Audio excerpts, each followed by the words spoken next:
ඔබ නැවතත් පාර්ලිමේන්තුවේ සජීව දේශපාලන සංවාදයේ සමගින් ආණ්ඩුපක්ෂයේ වෙනුවෙන් අපිත් සමගින් එකතු වෙනවා පොදු ජන පෙරමුණේ ජාතික ලැයිස්තු අපේක්ෂක මහාචාර්ය චරිත හේරත් මහතා.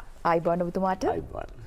සුබදසරක් මහාචාර්යතුමනි මේ ඔබතුමා ඉන්න නිසා අපිට දේශපාලන ඉදිරි ප්‍රතිපත්ති පිළිබඳ කතා කරන්න පුළුවන්. මොකද අපිට ඒක පිළිබඳ කතා කරන්න හම්බුනේ නැහැ මේ කාල සීමාව ඇතුළතදී.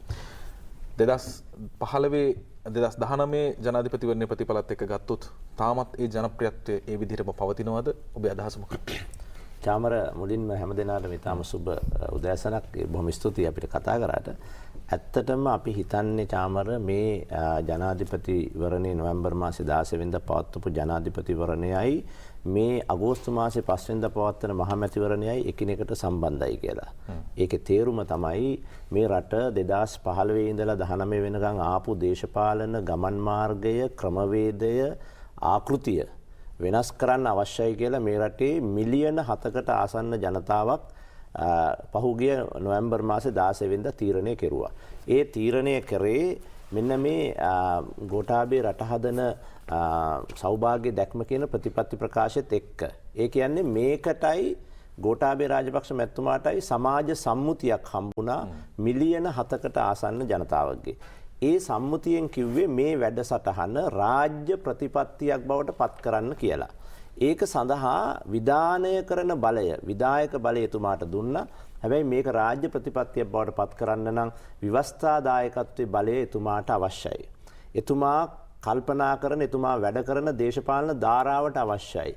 අපි හිතන්නේ ඒ නිසා මේ අගෝස්තු මාසේ 5 වෙනිදා පවත්වන මැතිවරණේ මේ ජනාධිපතිවරණයේම දෙවෙනි දිගුව විදිහට මේ වැඩසටහන දේශපාලන හුදු දේශපාලන ප්‍රතිපත්තියකින් එහාට ගිහිල්ලා රාජ්‍ය ප්‍රතිපත්තියක් බවට පත් කරන්න තියෙන බලය ලබා ගැනීම කියලා. ඒ නිසා අපි හිතනවා මේ දෙක අතර ලොකු සම්බන්ධයක් තියෙනවා. ඒ උත්තේජනයම රට තුල තියෙනවා කියලා තමයි මගේ මතය.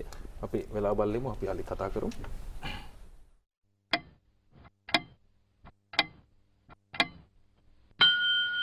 කවුද වේ හාදයා? නමක් ගමක් දන්නේ නැහැ. හැබැයි මනසේ 69 ලක්ෂයක් තහවුරු කරපු ජනතා ලියවිල්ල මහාචාර්යතුමනි වෙනස් කරන්න අවශ්‍ය වෙන්නේ නැති වෙයිද මේ කොවිඩ් විශේෂ තත්ත්වයටද? ඇත්තටම අපි ඒක ඔබ හොඳ ප්‍රශ්නයක් චාමර අහන්නේ. අපි මේ කොවිඩ් අභියෝගය හරියටම තේරුම් අරන් තියෙන්නේ, ඒක ගැන වැඩ කරලා තියෙන්නේ. විශේෂයෙන්ම අපේ දේශපාලනයේ ඊටාම ප්‍රධානියෙක් වන බැසිල් රාජපක්ෂ මැතිතුමා පහුගිය මාස 3-4ම එක පැත්තකින් කරේ මේ ආර්ථිකයේ යලි පණ ගන්නවන ක්‍රමය මොකක්ද කියන එක පිළිබඳව පළල් දේශපාලන සමාජීය සාකච්ඡාවක් කරපු. ඒ අනුව අපි හදාරලා තියෙනවා, අපි ඉගෙනගෙන තියෙනවා, අපි වැඩ කරමින් ඉන්නවා.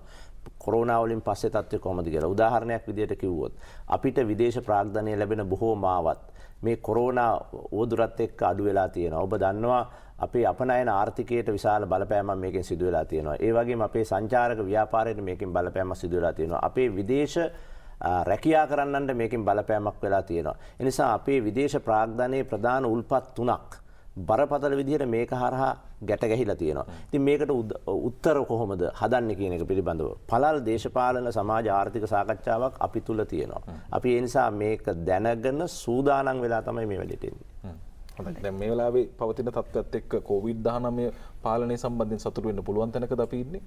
ඔව් ඇත්තටම COVID-19 ගැන මේ ලංකාවේ මතයට චාමර මේ ඕගොල්ලෝ ඕගොල්ලෝ මාධ්‍ය විතර නෙවෙයි රටේ මාධ්‍යත් පොඩ්ඩක් වා කියන්න ඕන. දැන් මේ ආසාදනයටපත් වෙච්ච පුද්ගලයෙක් හමුවීම වනාහි මේ ලෝකේ මේ වෙලාවේ ඊටාම පැහැදිලිව හැමතැනම තියෙන සිද්ධියක්. හැබැයි ඒක එතනින් එහාට රෝහල් පද්ධතිය අකර්මණ්‍ය වෙලා මිනිස්සු බය වෙලා මිනිස්සු මරණයටපත් වෙලා පළල් ව්‍යසනයකට ගමන් කිරීම තමයි COVID-19 තිබිච්ච ප්‍රශ්නේ තියෙන්නේ. ඉතින් හැබැයි මේ ආසාදනයට ලක්වීම වනාහි ලෝකේ කඩා වැටීමයි කියලා කලබල වීම මේ මාධ්‍ය ප්‍රශ්නයක්. මම කියන්නේ ආසාදනයත් අපි නවත්ත ගන්න ඕන. අපි ඊටාම වැදගත් ඊටාම පැහැදිලිව මේ කොවිඩ් වලින් තියෙන අනතුර මරණ අනතුර නවත්තලා තියෙනවා. දැන් මං හිතන්නේ අපි මතක ඇති කාලයකට මේ ප්‍රශ්නේ ආවේ නැහැ. ඒ නිසා මේක ආසාදනය වෙන එක නවත්තන්න අපි බලන්නේ. හැබැයි මේ කොවිඩ් ආසාදනය වෙච්ච එක්කෙනෙක් රාජාංගණයෙන් හම්බුනෝ කියලා මුළු අනුරාධපුර දිස්ත්‍රික්කෙම කලබල වෙන ගතියට අපි ආයුතු නැහැ. මේක ප්‍රශ්නයක්. අපි පිළිගන්නවා. මේක ජාත්‍යන්තර වශයෙන් ගෝලීය වශයෙන් මුණ දෙන ගැටලුවක්, උවදුරක්.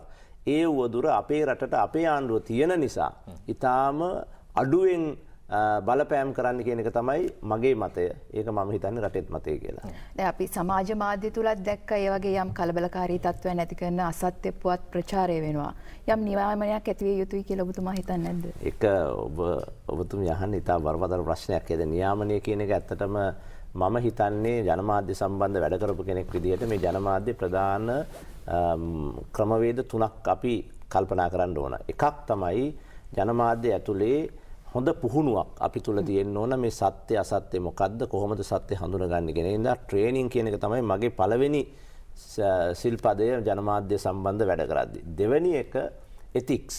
ඒ කියන්නේ ආචාර ධර්ම ඇතුලේ අපි අතර එග්‍රීමන්ට් එකක් එන්න ඕනේ. ඒක දැන් ලොකු ප්‍රශ්නයක් විශේෂයෙන් මේ සමහර ව්‍යාපාර ප්‍රොමෝට් කරන එක සම්බන්ධව ඒ වගේ ප්‍රෝග්‍රෑම් එක ඇතුළට ඇඩ්වර්ටෝරියල් ගතියක් අනවශ්‍ය විදියට එන එක සමහර උදෑසන ප්‍රෝග්‍රෑම්ස් වල අර කතා කිරීම වැඩසටහන ඇතුළෙම තමයි ඇඩ්වර්ටයිස්මන්ට්ස් මුළු පැය ගාණක් යන්නේ. ඉතින් එහෙම එතිකලි මේ ප්‍රශ්න දිහා බලන්න ඕන. තුන්වෙනි ඔබතුමිය කිව්වා වගේ සාමාන්‍යයෙන් නියාමනයේ සම්බන්ධ මැදිහත් වීමක් අවශ්‍යයි. හැබැයි මම නියාමනයේ ඉස්සරහට දාලා අනිත්ව පස්සට දාලා සාකච්ඡා කරන කෙනෙක් නෙමෙයි. ඒ නිසා මම හිතන්නේ අපි පුහුණුවයි ආචාර ධර්මයි නියාමනයයි තුනම එකට හිතලා තමයි මේ ජනමාධ්‍ය ශාස්ත්‍රයේ සම්බන්ධ මැදිහත් වෙන්න ඕන.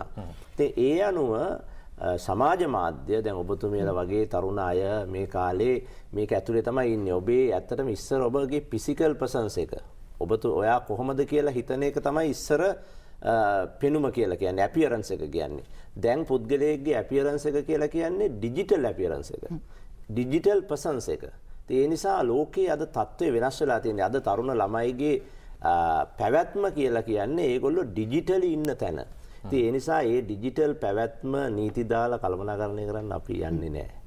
හොඳයි. අපි දේශපාලනයේ පැත්තට ආවොත් මහාචාර්යතුමනි මේ වෙද්දී ඔබතුමන්ගේ කඳවුර පැත්තෙන් කතා කරද්දී ව්‍යාත්මග සම්බන්ධයෙන් යම් කතාවක් තියෙනවා. ව්‍යාත්මගට දීපු ප්‍රමාණය අඩුයි, මදි, ඔවුන්ට යම් කුඩම් මගේ සැලකිල්ලක් කියන කාරණේ සමාජයෙන් එන චෝදනාව. ඒක එහෙමද? නෑ චාමරක මගෙන් මහපු එක හොඳයි. මොකද මමත් ඡන්දෙ ඉල්ලන්න ඉඳලා ඡන්දෙ ඉල්ලන්න නැතුව ජාතික ලැයිස්තුවට ආපු නිසා සමහර ওই විදිහේ ප්‍රශ්න මගෙනුත් නිතර අහනවා. නෑ ඇත්තටම චාමර මේ අපේ දේශපාලන ව්‍යාපාරයේ ශ්‍රී ලංකා පොදු ජන පෙරමුණ මේ වෙනකොට වැඩියෙන්ම ඇට්‍රැක්ෂන් එකක් තියෙන දේශපාලන ව්‍යාපාරය. වැඩියෙන්ම ජනතාවත් නායකයොත් කවුරුත් ඉල්ලන දේශපාලන ව්‍යාපාරය. ඉතින් මේ දේශපාලන ව්‍යාපාරයේ දැන් මගේ දිස්ත්‍රික්කේ ගත්තොත් 18 දෙනෙක් ලැයිස්තුවට දාන්න ඕන. ආසනම 14ක් තියෙනවා. ඒ 14 දෙනාට දුන්නාට පස්සේ තව පොඩි පක්ෂ තියෙනවා. සීලනීපේ තියෙනවා. මේවා දාපුවාම අර 18 පිරෙනවා.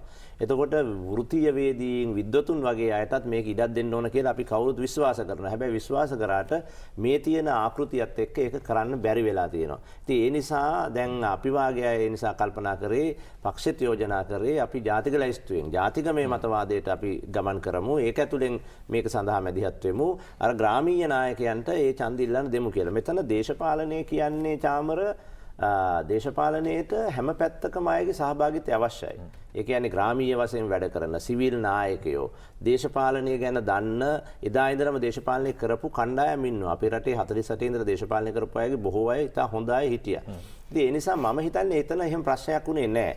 ව්‍යාත්මක සංවිධානය කියන්නේ අපි හදපු එක බලපෑම් කණ්ඩායමක්. ඒ බලපෑම් කණ්ඩායමට විවිධ වෘත්තීන් වල ඉන්න අය ආවා. ඒ අය නැවත තමන්ගේ වෘත්තියට ගියා. දැන් විශේෂඥ වෛද්‍යවරයෙක් මේකට ඇවිල්ලා වැඩ කෙරුවා. පස්සේ විශේෂඥ වෛද්‍යවරුන්ට ගියා.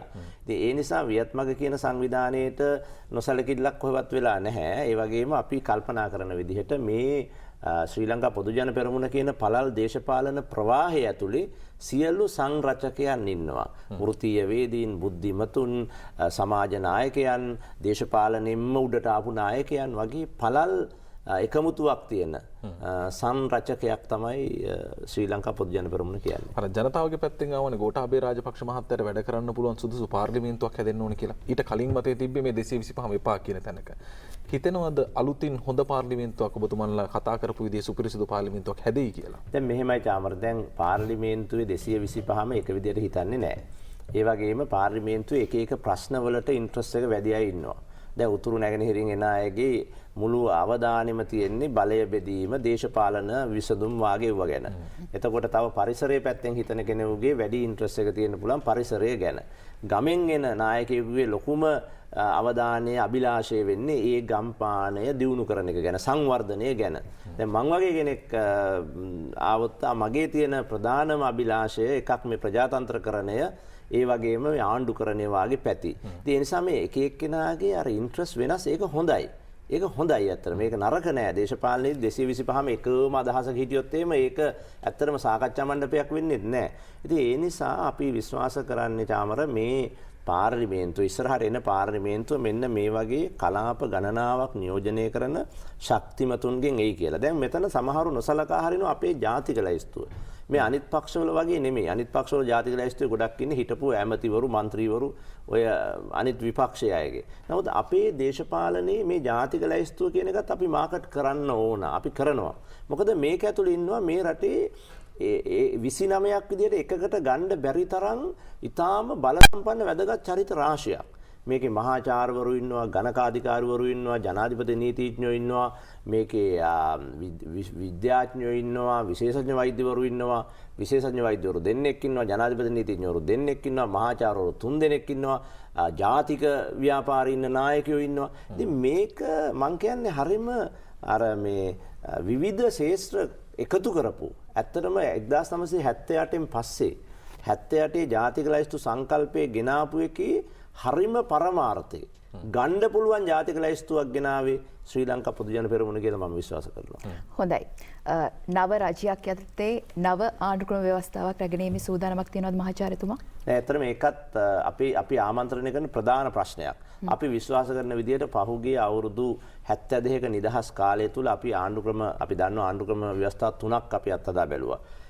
මුල්ම 48 සෝල්බරි එක, 72 ජන රජ එක, 78 ජයවර්ධන රජ එක. හැබැයි මේ ආණ්ඩුක්‍රම ව්‍යවස්ථා 3 විසින්ම ආමන්ත්‍රණය කරන්න බැරි වෙච්ච ප්‍රශ්න ගණනාවක් සංවර්ධන ශේෂ්ත්‍රයේ ප්‍රජාතන්ත්‍ර ආණ්ඩුකරණ ශේෂ්ත්‍රයේ තියෙනවා. ඉතින් ඒ නිසා මේ ප්‍රශ්න ආමන්ත්‍රණය කරන්න පුළුවන් අලුත් ආණ්ඩුක්‍රමයක් හදන එක අපේ එක අභිලාෂයක්. හැබැයි ඒක තීරණය වෙන්නේ මේ රටේ ජනතාව අපිට ඒක සඳහා දෙන වර්ම මත.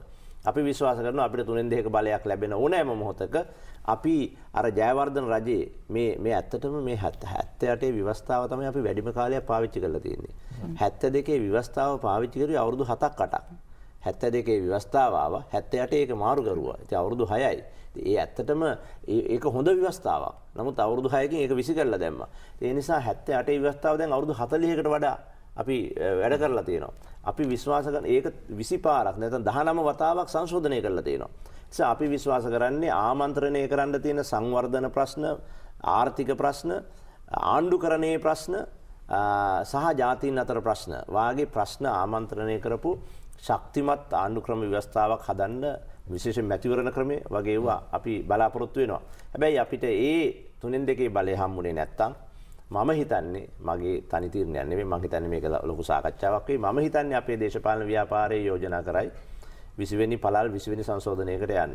මම ඒකට එකතු කරන්න හැමතිස්සෙම යෝජනා කරනවා මේ මැතිවරණ ක්‍රමයක් වෙනස් කරන්න ඕන කියලා.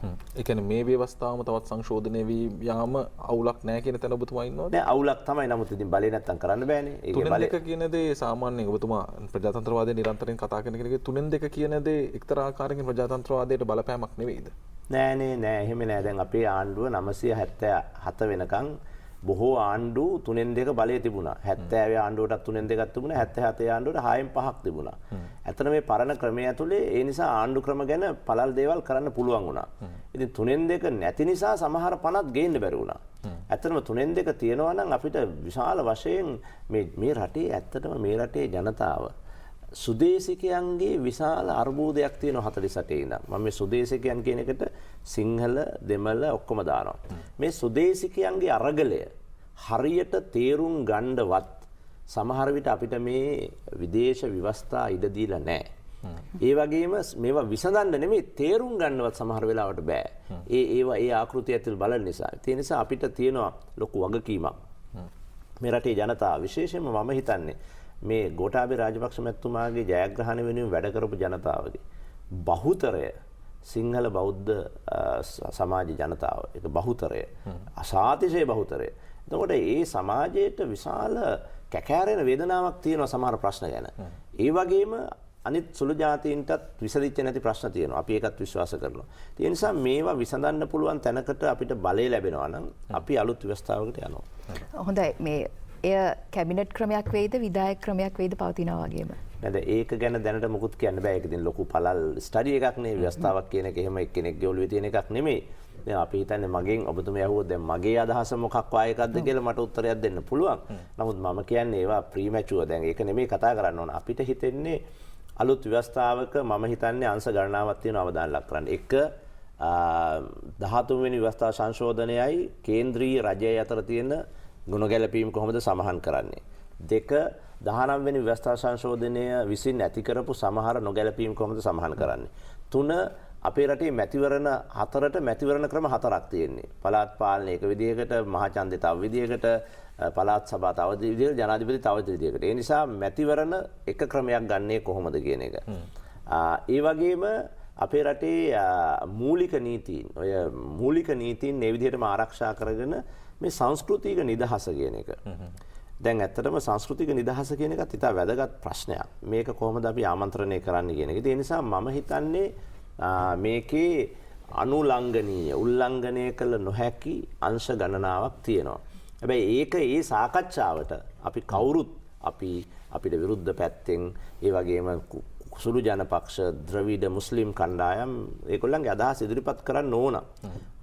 අපි ශක්තිමත්ම ක්‍රමයකට යන්න ඕන.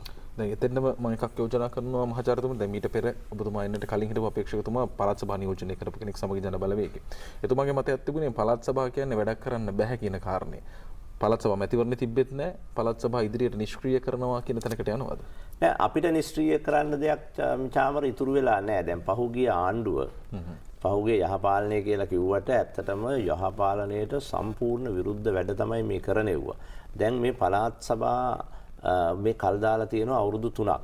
අද ප්‍රජාතන්ත්‍රවාදය ගැන කිසිම විදිහකට කතා කරන්න බැරි වෙන්න ආණ්ඩුකාරවරු 9 දෙනෙක් යටතට පළාත් 9ක සෞඛ්‍ය සේවය, අධ්‍යාපන සේවය ඔක්කොම දාලා තියෙනවා. ඒගොල්ලන්ගේ බදාදට ගිහිල්ලා බලන්න ඒගොල්ලෝ ඔෆිස් එක. මිනිස්සු වහගෙන ඉන්නේ, පිරීලා තියෙන්නේ. මොකද රාජ්‍ය සේවයෙන් භාගයක් කපලා පළාත් සභාවට දීලා ඒ භාගෙම ක්‍රියාත්මක කරන්න තනි ආණ්ඩුකාරයෙක්ව දාලා තියෙනවා. ජනාධිපතිවරයාගේ නියෝජිතයෙක් විදියට. දැන් මේක කෙරුවේ ඒ පහුගිය ආණ්ඩුවේ ප්‍රධාන පක්ෂ දෙකක් තිබුණා. මේ පක්ෂ දෙකට ඡන්දයකට යන්න ප්‍රශ්නයක් තිබුණා. මේ දෙගොල්ල තරඟෙට ව්‍යවස්ථාව එක්ක මේකට ඔට්ටු වුණා. මේක හරිම වැරදි වැඩක්. මේගොල්ලෝ කරේ මොකද්ද? පළාත් පාලන මැතිවරණයට යන්න වෙන හින්දා පළාත් පාලන මැතිවරණ පනත වෙනස් කරන්න කියලා තීරණයක් ගත්තා සාමාන්‍ය බහුතරයේ. ඊට පස්සේ කණ්ඩායමක් හදලා අලුත් මැතිවරණ ක්‍රමයක් හැදුවා. ඒකේ තියෙනවා සීමා නිර්ණයක්, කොට්ටාස කරන නිර්ණයක්. ඒ සීමා නිර්ණ වාර්තාව දාලා 3න් 2කින් පැරද්දුවා. දැන් පරණම තිබිච්ච එකට යන්න බෑ. ඒක වෙනස් කරා සාතිශය බහුතරයෙන්. සීමා නිර්ණ වාර්තාව ගෙනල්ලා ඒක පැරද්දුවා 3න් 2කින්. මේවා ඇත්තටම ආණ්ඩු ක්‍රම. මං කියන්නේ මේවට අත උස්සපු කාටවත් ඡන්දෙවත් දෙන්න හොඳ නැහැ. ඇත්තටම මේවා කිසිම වගකීමක් නැති වැඩ. රටක් විදිහට අපිට දේශපාලන ප්‍රශ්න තියෙන්න පුළුවන්. අපේ පක්ෂයට දිනන්න බෑ කියලා අපි ඡන්ද වලට පොල්ලෙන් ගහන දේශපාලනය කරන්න හොඳ නැහැ. දැන් මේ ඔය යහපාලනය කියලා කියපු කට්ටිය, මම මේ බොහොම පැහැදිලි විවෘත අභියෝගයක් විදිහට කියන්නේ, යහපාලනය කියලා කියපු කට්ටිය පළාත් සභා ඡන්දෙට කරපු එක කොහොමද ජස්ටිෆයි කරන්නේ? කොහොමද යුක්ති සහගත කරන්නේ? කිසිම විදියක් නැහැ. මේක සම්බන්ධව අධ්‍යාපනික වශයෙන්, ප්‍රජාතන්ත්‍රවාදයේ මූලධර්ම වශයෙන්, නීතිය වශයෙන්, සමාජ යුක්තිය, සෝෂල් ජස්ටිස් පැත්තෙන් කිසිම විදියක් නැහැ. අද ගම්වල ඇත්ත ගුරුවරු, සෞඛ්‍ය සේවකයෝ දුක් විඳිනවා නම් පළාත් සභා ක්‍රමයටදී තමන්ගේ තීරණේ හිර වෙලා ඒ දුකට හේතුව ඇත්තටම පහුගිය ආණ්ඩුව කරපු මේ පළාත් සභා ක්‍රමයේ සම්පූර්ණ කඩාකප්පල් කරපු එක. මම පළාත් සභා ක්‍රමයේ ගෙනාපු කෙනෙකුත් නෙමෙයි, ඒ වෙනුවෙන් වැඩ කරපු කෙනෙකුත් නෙමෙයි. හැබැයි පළාත් සභා ක්‍රමයේ ගෙනල්ලා අපේ රටේ රාජ්‍ය බලයෙන් වැඩි කොටහක් සෞඛ්‍ය සේවය, අධ්‍යාපන සේවය විතරක් ගන්න වැඩි කොටහක් මේකට දාලා, ඒකට දාලා පළාත් සභාව තියන්න දෙන්නේ නැතුව තමන්ගේ පක්ෂ දෙකේ රණ්ඩුව හින්දා පළාත් සභාව තියන්න දෙන්නේ නැතුව තනි ආණ්ඩුකාරයෙකුට ඒක දාලා එතුමන්ලා ගැන මගේ කිසි වැරද්දක් නැහැ. එතුමන්ලාට තනියෙන් මේක කරගන්න බෑ. මම ගියා එක ආණ්ඩුකාරතුමෙක්ගේ ඔෆිස් එකට. එතුමාව පේන්නේ නැහැ. එච්චර සෙනග භාගයක් ගුරුවරු. ඉතින් මේක ඇත්තටම හරිම මේ ක්‍රයිම් එකක්.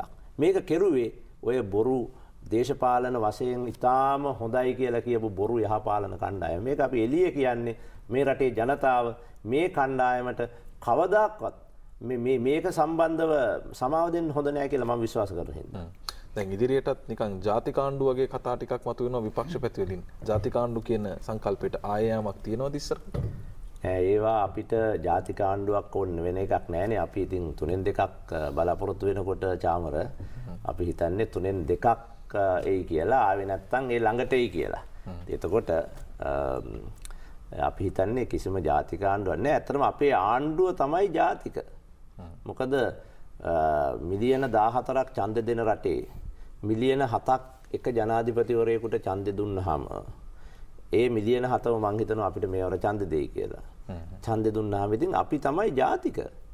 අනිත් ඒවා පොඩි පොඩි සමහර ඇත්තටම විපක්ෂය කියන්නේ අද සුළු ජාතික තමයි සමහර පැත්තවලිය. මොකද මේ විපක්ෂයේ ඉන්න മന്ത്രിවරු ඔක්කොම හැම දිස්ත්‍රික් එකම කුමන හෝ වෙනත් කණ්ඩායමක ඡන්ද ටිකෙන් තමයි ගැට ගහිලා තියෙන්නේ. මම කියන්නේ කොළඹ මහනුවර කෑගල්ල ඔව්වගේ කවුද ඉන්නේ? ඔව්වගේ ඔක්කොම කුමන හෝ පොඩි ජනවර්ගයක් අල්ලගෙන ඒ ජනවර්ගයට මහා ජනවර්ගෙත් එක්ක හැප්පෙන්න කරුණු කියලා දීලා ඒ හප්පන එකේ ඡන්දය අරගෙන දේශපාලනය කරනවා. ඒක එච්චර වැඩක් ඇති ගන්න. ඒක මේ රටේ ප්‍රධාන ජනවර්ගයේ පැහැදිලිව තේරුම් අරගත්ත ජනාධිපතිවරණයේදී මේ පුංචි ජනවර්ග කියන්නේ සුළු ජනවර්ග මුවහත් කරලා මහා ජනවර්ගයට විරුද්ධව ඉදිරිපත් කරලා ඒකෙන් ඡන්ද ටිකක් කඩා ගන්න ඔය එක්සත් ජාතික පක්ෂයේ ඔය බලවේගයේ දේශපාලනය මං හිතන්නේ මේ සමාජය ආයෙත් විකුණන්න පුළුවන් කියලා. රාජ්‍ය සේවයේ ඉදිරි ප්‍රගමනය වෙනුවෙන් මොන වගේ කාර්යභාරයක් දිටු කරන්න ඉන්නේ මහාචාර්යතුමා? තා වැදගත් ප්‍රශ්නයක්. රාජ්‍ය සේවය අපේ රටේ ලක්ෂ 14ක් පැනලා දැන් තියෙනවා. මේක ලොකු ගණනක්. ඇත්තටම රටක රාජ්‍ය සේවය පමණක් නෙමෙයි රටක් කියන්නේ. මේ රට ඉස්සරහට ගෙනියන්න නම් අපේ රටේ අපි වෙළඳපොළ ආර්ථිකයත් එක්ක යන්නේ වෙළඳපොළ කියන එක ඊටාම ශක්තිමත්ව ඉස්සරහට යන්න ඕන. නිෂ්පාදනය සේවා ආර්ථිකයේ දෙකේම එහෙම නැත්නම් තාක්ෂණික වශයෙන් ෆෝර්ත් ඉන්ඩස්ට්‍රියල් රෙවොලූෂන් එක වගේ එක පැත්තෙන් ගත්තාම තාක්ෂණික වශයෙන් තියෙන ශක්තිමත් රටක් බවට පත් වෙන්න නම් පෞද්ගලික අයිතිය පෞද්ගලික දේපොළ පෞද්ගලික ව්‍යවසායන් අපි ආරක්ෂා කරන්න ඕන. අපි ඒක කරනවා. ඒ වගේම හැබැයි රාජ්‍ය කියන එක අපි වාගේ රටක අර සමාජ ප්‍රජාතන්ත්‍රවාදී ආකෘතියෙන් ගත්තාම රාජ්‍යයට ලොකු කාර්යයක් තියෙනවා. අපි එක්සත් ජාතික පක්ෂය අතර තිබිච්ච වෙනස තමයි එජාපය වෙළඳපොළ පමණක් විශ්වාස කළා රාජ්‍ය දුර්වල කළා. අපි වෙළඳපොළයි රාජ්‍යයි දෙකම විශ්වාස කළා රාජ්‍යත් ශක්තිමත් කරා. දැන් මේ කොවිඩ් වාගේ එකක් එන වෙලාවේ ඔබ දන්නවා අපේ සෞඛ්‍ය ක්‍රමය වැටලා තිබුණා නම් මේ රට ගොඩ ගන්න බෑ.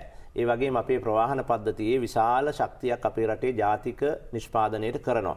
ඒ නිසා අපි රාජ්‍ය යාන්ත්‍රණය එක මේක කාර්යක්ෂම කරන්න ඕන. දෙවෙනි එක මේකේ ආකල්පය වෙනස් කරන්න ඕන. මේ රාජ්‍ය යාන්ත්‍රණයේ තියෙන බරපතල අර මේ සමාජයේ උඩට ගිය කෙනෙක් Tamanට පොඩි කාලේ වෙච්ච සමහර අර ගැටලු වල ඇරියස් එක ගන්නවා වගේ ඉන්න රාජ්‍ය නිලධාරීනුත් ඉන්නවා. ඒ නිසා මේ ඇටිටියුඩ් එක ආකල්ප වෙනස් කරන්න ඕන. අපි බලන්නේ රාජ්‍ය සේවය කියන්නේ පෞද්ගලික ආයතනික සේවය වගේම බොහොම සිනහමුසු මුහුණෙන් බොහොම සතුටෙන් කරන වැඩක් බවට පත් වෙන්න. රාජ්‍ය යාන්ත්‍රණයේ ආයතනයකට ගිහිල්ලා මූණ නරක් කරගෙන එළියට එන සමාජය වෙනස් කරන්න අපි බලනවා. ඒ නිසා මේකට විශාල පැති ගණනාවක් තියෙනවා. එකක් තමයි රාජ්‍ය සේවයට සේවකයන් බඳව ගන්නවා වගේ මේ අයගේ පුහුණුවට විශාල මුදලක් දෙන්න ඕනේ. ඒ අයට භාෂා දැනුම, ඒ අයට තාක්ෂණික දැනුම දෙන්න ඕන. ඒ වගේම තාක්ෂණිකකරණයට මුළු රටම වෙනස් කරන්න ඕන. දැන් ඔබ දන්නවා අද වෙනකොට බැංකු පද්ධතිය සියල්ලම කම්පියුටරෙන් තමයි යන්නේ. කොච්චර වයසක බැංකු සේවකයෙක් වුණත් ඔහු හෝ ඇය ඒක ඉගෙන ගන්නවා. ඒ වගේ රාජ්‍ය යාන්ත්‍රණයේ මැද මේ ඩිජිටල් අවකාශයත් එක්ක වැඩ කරන්න ඕන. දැනටත් රජයේ ඔබ දන්නවා සමහර වෙලාවට පරිසර ප්‍රශ්නයක් ඩිජිටල් විදිහට යවන්න තැනක් නැහැ. තමන්ට ඕන කරන ලියුමක් ඩිජිටල් විදිහට ලබා ගන්න විදිහක් නැහැ. ඔක්කොම පෞද්ගලිකව ගිහිලා පොලිමේ ඉඳලා අර පරණ සමූපකාර ක්‍රමයට ගන්න ඕන කියලා හිතන තත්වයක් රටක තියෙනවා. මේක අපි වෙනස් කරන්න ඕන. ඒක වෙනස් කරනවා කියන එක අපේ එක දැන් ඇත්තටම ගෝඨාභය රාජපක්ෂ මැතිතුමා අර පාස්පෝර්ට් මේ ලයිසන් දෙන කාර්යාලයට ගිය වෙලාවේ ඕක ඉතාම පැහැදිලිව දැක්කා. අපි බලන්නේ මේ අගෝස්තු මාසේ 5 වෙනිදාන් පස්සේ මේ රටේ තියෙන රාජ්‍ය සේවය කාර්යක්ෂම සහ ඵලදායී කරන්නත් අලුතින් රාජ්‍ය සේවයට පුහුණුව සහ තාක්ෂණික දැනුම වැඩියෙන් ලබා දෙන්න. හොඳයි. අර කාලීන දේශපාලනයේ තියෙන චෝදනාවලට ගියොත් විපක්ෂ පැත්තෙන් තියෙන මේ වෙලාවේ තියෙන ප්‍රධානම කාරණේ වෙලා තියෙන්නේ ජාතික උරුමයන් පිළිබඳ කතා කරපු ඔබතුමාලා කුරුණෑගල දිස්ත්‍රික්කේ.